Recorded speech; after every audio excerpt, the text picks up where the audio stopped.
ತುಂಬ ಚೆನ್ನಾಗಿದೆ. ಹಾಡು ಫಸ್ಟ್ ರಿಲೀಸ್ ಆದಾಗ ತುಂಬ ಇಷ್ಟಪಟ್ಟರು ಜನರು. ನಮಗೆ ಅವರು ಲಾಂಗ್ ಡ್ರೈವ್ ಹೋಗ್ಬೇಕಾದ್ರೆ ಹಾಕೋತಾಯಿದ್ರು, ಇದು ಅಷ್ಟು ಚೆನ್ನಾಗಿದೆ ಕೇಳೋದಕ್ಕೆ ಅಂತ. ತುಂಬ ಒಳ್ಳೆ ರೆಸ್ಪಾನ್ಸ್ ಬಂದಿದೆ. ಟ್ರೇಲರ್ಗೂ ತುಂಬ ಒಳ್ಳೆ ರೆಸ್ಪಾನ್ಸ್ ಬರ್ತಿದೆ. ಕಂಟೆಂಟ್ ಡ್ರೈವನ್ ಸಿನಿಮಾಗೆ ಇವತ್ತು ಕನ್ನಡದಲ್ಲಿ ತುಂಬ ಬೇಡಿಕೆ ಇದೆ. ಸಿನಿಮಾ ಚೆನ್ನಾಗಿದ್ರೆ ಆಡಿಯನ್ಸ್ ಬರ್ತಾರೆ ನೋಡೋದಕ್ಕೆ. ಮುಂಚಿನ ಥರ ಹೀಗೆ ಒಂದು ಫಾರ್ಮ್ಯಾಟಲ್ಲಿ ಇರಬೇಕು ಅನ್ನೋದು ಹೋಗಿದೆ. ಇವಾಗ ನಮ್ಗೆ ಎಷ್ಟೊಂದು ಆಫ್ ಬೀಟ್ ಸಿನಿಮಾ ಬರ್ತಾ ಇದೆ. ಇದು ಕಂಟೆಂಟ್ ಡ್ರಿವನ್ ಬಟ್ ಅಷ್ಟೇ ಎಂಟರ್ಟೈನಿಂಗ್ ಕೂಡ. ತುಂಬ ಎಂಟರ್ಟೈನ್ಮೆಂಟ್ ಇರೋವಂಥ ಒಂದು ಮಜಾ ಇರೋವಂಥ ಸಿನಿಮಾ. ಅದು ಆಲ್ರೆಡಿ ಟ್ರೇಲರಲ್ಲಿ ಗೊತ್ತಾಗಿದೆ.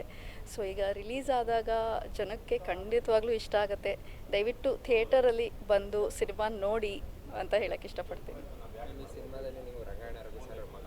ಹೌದು, ತುಂಬ ನನಗೆ ಸ್ಟಾರ್ಟಿಂಗಲ್ಲಿ ಹೇಳಬೇಕಂದ್ರೆ ನನ್ನ ಪಾತ್ರ ರಂಗಾಯಣ ರಘು ಸರ್ ಮತ್ತು ಸಂಪತ್ ಸರ್ ಜೊತೆನೇ ಇರೋದು ನಂದೆಲ್ಲ ಸೀನ್ಸು. ನನಗೊಂದು ಸ್ವಲ್ಪ ಭಯ ಆಯಿತು. ಇಷ್ಟು ದೊಡ್ಡ ಆ್ಯಕ್ಟರ್ಸು ಆ್ಯಂಡ್ ಅವ್ರು ಅಷ್ಟು ಒಳ್ಳೆ ನಟನೆಗಳು ಮಾಡಿದ್ದಾರೆ, ನಾವು ಸ್ಕ್ರೀನಲ್ಲಿ ನೋಡಿದ್ದೀನಿ. ಸೊ ಅವ್ರ ಜೊತೆ ನಿಂತ್ಕೊಂಡು ಮಾಡ್ತಿರ್ಬೇಕಾದ್ರೆ ಜಾಸ್ತಿ ಟೇಕ್ ಆಗೋದ್ರೆ ಇದಾಗೋದ್ರೆ ಸ್ವಲ್ಪ ಭಯ ಆಯಿತು. ಆಗಲಿಲ್ಲ, ಜಾಸ್ತಿ ಆಗಲಿಲ್ಲ. ಆದರೆ ಅವರು ನಟರಾಗಿ ಆಸ್ ಕೋ ಆ್ಯಕ್ಟರ್ಸ್ ಅವ್ರು ಇಬ್ಬರೂ ತುಂಬ ಜೋವಿಯಲ್ ಆಗಿದ್ದರು ಸೆಟ್ಟಲ್ಲಿ. ಪರವಾಗಿಲ್ಲ ಮಾಡೋಣ ಹಂಗೆ, ಆ ಥರ ಸ್ಟ್ರಿಕ್ಟ್ ಆಗಿರೋದಾಗಲಿ, ಒಂದು ಕೆಲವರು ಗೋಡೆ ಕಟ್ಕೊಂಡಿರ್ತಾರೆ, ಆ ಥರ ಇರಲಿಲ್ಲ. ಸೊ ಹಾಗಿದ್ದಿದ್ದರಿಂದ ಭಾಳ ಸುಲಭ ಆಯಿತು ಕೆಲಸ ಮಾಡೋದು. ಸೆಟ್ಟಲ್ಲಿ ಹೋದಾಗ ಕಂಪ್ಲೀಟ್ಲಿ ಅದೇನೂ ಇರಲಿಲ್ಲ. ಓಕೆ ಇವ್ರ ಜೊತೆ ಮಾಡ್ತಾಯಿದ್ವಿ ಹಂಗೆ ಅನ್ನಿಸ್ಲಿಲ್ಲ. ಸೊ ಭಯ ಎಲ್ಲ ಡೇ ಒನ್ನೇ ಓಕೆ ಚೆನ್ನಾಗಿ ಕೆಲಸ ಮಾಡ್ಬೋದು. ಹಾಂ, ರಂಗಾಯಣ ರಘು ಸರ್ ತುಂಬ ಹೇಳೋರು. ಡೈರೆಕ್ಟರ್ ಸರ್ಗೂ ಹೇಳ್ತಾಯಿದ್ರು, ಲೈಕ್ ಇದು ಹಿಂಗೆ ಬರ್ತಾ ಇದೆಯಾ, ಹಿಂಗೆ ಮಾಡ್ಬೋದಾ ಅಂತ ಹೇಳೋರು. ಹೌದು, ಒಂದು ಎಕ್ಸ್ಚೇಂಜ್ ಇರೋದು, ಹಿಂಗೆ ಮಾಡ್ಬೋದು ಹಂಗೆ ಮಾಡ್ಬೋದು ಅಂತ. ಈಗ ನೆನಪಿಸ್ಕೊಳ್ಳೋದಾದ್ರೆ ನಂದು ಒಂದು ಸೀನ್ ಇತ್ತು, ನನ್ನದೇ ಸೀನ್ ಇತ್ತು, ಎಲ್ಲರೂ ನಿಂತಿರ್ತಾರೆ. ಸೊ ಆ ಸೀನಲ್ಲಿ ನನಗೆ ಒಂದು ಸ್ವಲ್ಪ ನನ್ನ ಲುಕ್ ಪ್ರಾಬ್ಲಮ್ ಆಗ್ತಾಯಿತ್ತು. ಆವಾಗ ರಂಗಣ್ಣ ರಘು ಸರ್ ಹೇಳೋರು, ಇದು ಹಿಂಗೆ ಮಾಡು ಅಂತ. ಸೊ ಅದೇ ಆ ಥರ ಒಂದು ಗಿವ್ ಆ್ಯಂಡ್ ಟೇಕ್ ಇದ್ದಾಗ ಕೋ ಆ್ಯಕ್ಟರ್ಸ್ ಜೊತೆ ಭಾಳ ಸುಲಭ ಆಗತ್ತೆ ಮಾಡೋದು. ಇಲ್ಲಾಂದರೆ ನಾವು ಆಫ್ ಸೀನ್ ಲೈಕ್ ಕಟ್ ಅಂತ ಇದ್ದಂಗೆ ಹೀಗಿರೋದಕ್ಕೂ, ಆಮೇಲೆ ಅಪ್ಪ ಮಗಳು ಆಗಿ ನಟನೆ ಮಾಡೋದಕ್ಕೂ ಕಷ್ಟ ಆಗುತ್ತೆ. ಆದರೆ ಇಲ್ಲಿ ಹಾಗಿರಲಿಲ್ಲ, ಚೆನ್ನಾಗಿತ್ತು. ನನ್ನ ಫೋಟೋಸ್ ನೋಡಿ ಡೈರೆಕ್ಟರ್ ಸರ್ ನೀವು ಒಂಥರ ಸೂಟ್ ಆಗ್ತೀರಾ ಅನಿಸತ್ತೆ, ಒಂದು ಸತಿ ಬಂದು ಮೀಟ್ ಮಾಡಿ ಅಂತ ಹೇಳಿದ್ರು. ಆವಾಗ ಅವರು ಪಾತ್ರದ ಒಂದು ಔಟ್ಲೈನ್ ಕೊಟ್ಟಿದ್ದರು. ಆ ಪಾತ್ರದ ಪ್ರಕಾರ ನೀವು ಯೋಚನೆ ಮಾಡಿ ಒಂದು ಸ್ವಲ್ಪ ಹಾಗೆ ರೆಡಿಯಾಗಿ ಬನ್ನಿ ಅಂತ ಹೇಳಿದರು. ಸೊ ನಾನು ಹೇಗಿರ್ಬೋದು ಈ ಶಶಿ ಅನ್ನೋ ಪಾತ್ರ ಅಂತ ನಾನು ಯೋಚನೆ ಮಾಡಿ ಅವ್ರನ್ನ ಮೀಟ್ ಮಾಡೋಕ್ಕೆ ಹೋದೆ. ಅಲ್ಲಿ ಅವರು ಸ್ಕ್ರಿಪ್ಟ್ ನರೇಷನ್ ಕೊಟ್ಟರು. ಒಂದು ಚಿಕ್ಕದಾಗಿ ಒಂದು ಆಡಿಷನ್ ಓದಿಸಿದ್ರು ಕೂಡ. ಸೊ ಆವಾಗಲೇ ನನಗೆ ಈ ಪಾತ್ರ ಲೈಕ್ ಫುಲ್ಲಿ ವೆಲ್ ಸ್ಕೆಚ್ಡ್ ಔಟ್ ಅಂತ ಅನಿಸ್ತು. ಆಮೇಲೆ ಅವ್ರಿಗೂ ನಾನು ಸೂಟ್ ಆಗ್ತೀನಿ ಅಂತ ಅನಿಸ್ತು. ಸೊ ಆಯಿತು ಪ್ರಾಜೆಕ್ಟ್.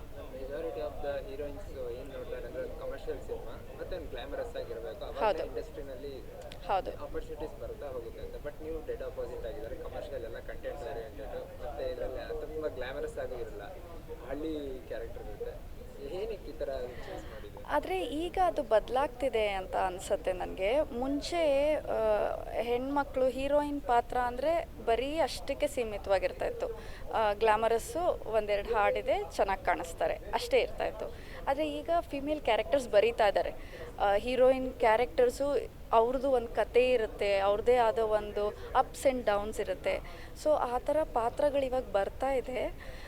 ನನಗೆ ಭಾಳ ಖುಷಿ ಇದೆ ಈ ಥರ ಪಾತ್ರಗಳು ಮಾಡೋದಕ್ಕೆ. ಹಾಗಂತ ಗ್ಲಾಮರಸ್ ಪಾತ್ರ ಮಾಡಬಾರ್ದು ಅಂತಲೂ ಏನಿಲ್ಲ. ನಂಗೆ out and out glamorous roles ಮಾಡೋದಕ್ಕೂ ತುಂಬ ಇಷ್ಟ. ಬಟ್ ಯಾವುದೇ ಪಾತ್ರ ಇದ್ದರೂ ಅದು ವೆಲ್ ಸ್ಕೆಚ್ಡ್ ಔಟ್ ಆಗಿರಬೇಕು. ಸುಮ್ಮನೆ ಹಿಂಗೆ ಬರ್ತಾರೆ ಹಿಂಗೆ ಹೋಗ್ತಾರೆ ಅನ್ನೋದಾದರೆ ಇಂಪಾರ್ಟೆನ್ಸ್ ಇರಬೇಕು. ಬರ್ತಾರೆ ಹೋಗ್ತಾರೆ, ನಾನೇನು ಮಾಡಲಿ ಇಲ್ಲಿ ಕೆಲಸ ಅಂತ ಅನ್ಸುತ್ತೆ. ತುಂಬ ಒಂದು ಕ್ರೂಷಿಯಲ್ ಪಾರ್ಟಲ್ಲಿ ಬರುತ್ತೆ ಶಶಿ ಅನ್ನೋ ಪಾತ್ರ. ಆ್ಯಕ್ಚುಲಿ ನನ್ನ ಸ್ಕ್ರೀನ್ ಸ್ಪೇಸ್ ಕಮ್ಮಿ. ರಂಗಾಯಣ ರಘು ಸರ್ ಮತ್ತು ಸಂಪತ್ ಸರ್ ಮತ್ತು ಎಷ್ಟೊಂದು ಕ್ಯಾರೆಕ್ಟರ್ಸ್ ಇದೆ. ಸೊ ಅದರಲ್ಲಿ ಸ್ಕ್ರೀನ್ ಸ್ಪೇಸ್ ಟೈಮ್ ಲೆಕ್ಕ ಹಾಕಿದ್ರೆ ನನ್ನ ಸ್ವಲ್ಪ ಕಮ್ಮಿನೇ ಇರೋದು. ಆದರೆ ಆ ಪಾತ್ರದ ಒಂದು ತಿರುವು ತಗೊಳತ್ತೆ, ಭಾಳ ಒಂದು ಮುಖ್ಯವಾದ ಒಂದು ಘಟನೆಯಲ್ಲಿ ಒಂದು ತಿರುವು ತಗೊಳತ್ತೆ. ಅದಕ್ಕೆ ಶಶಿ ಕಾರಣ ಆಗ್ತಾಳೆ. ಸೊ ವಿತ್ ಸಂಪತ್ ಸರ್, ಕೃಷ್ಣಪ್ಪನ ಪಾತ್ರದ ಜೊತೆ. ಸೊ ಆ ಸೀನ್ ಅವ್ರು ಹೇಳಿದಾಗ ನನಗೆ ಓಕೆ ಇದಕ್ಕೆ ವೇಟೇಜ್ ಇದೆ, ಪರಿಪೂರ್ಣ ಆದ ಒಂದು ಪಾತ್ರ ಅಂತ ಅನಿಸ್ತು. ಸ್ಲ್ಯಾಂಗ್ ಯಾವ ರೀತಿ ಪ್ರಾಕ್ಟೀಸ್ ಮಾಡೋದು ವರ್ಕ್ಶಾಪ್ ಮಾಡಿದ್ದು? ಹಾಂ, ಸ್ಲ್ಯಾಂಗ್ ಅವರು ನಮಗೆ ಸ್ಕ್ರಿಪ್ಟ್ ಮುಂಚೆ ಕಳಿಸಿದ್ರು, ಹೇಳಿದರು ಹೀಗೀಗಿದೆ ಅಂತ. ಸೊ ಸ್ವಲ್ಪ ಪ್ರಿಪೇರ್ ಆಗಿದ್ದೆ ಆ ಥರ. ಮತ್ತು ಅವರು ಸೆಟ್ಟಲ್ಲಿ ಹೇಳೋರು ಎಂಡಿಂಗ್ಸ್ ಎಲ್ಲ ಬೇರೆ ಥರ ಬರುತ್ತೆ ಅವ್ರದ್ದು ತುಂಬ. ಸೊ ಅವರು ಯಾವ್ದ್ಯಾವ್ದಕ್ಕೆ ತುಂಬ ಪರ್ಟಿಕ್ಯುಲರ್ ಇದ್ದರೂ ಕರೆಕ್ಟ್ ಮಾಡೋರು, ಇದು ಹಿಂಗೆ ತೊಗೊಳ್ಳಿ, ಇದು ಹಿಂಗೆ ಮಾಡಿ ಅಂತ.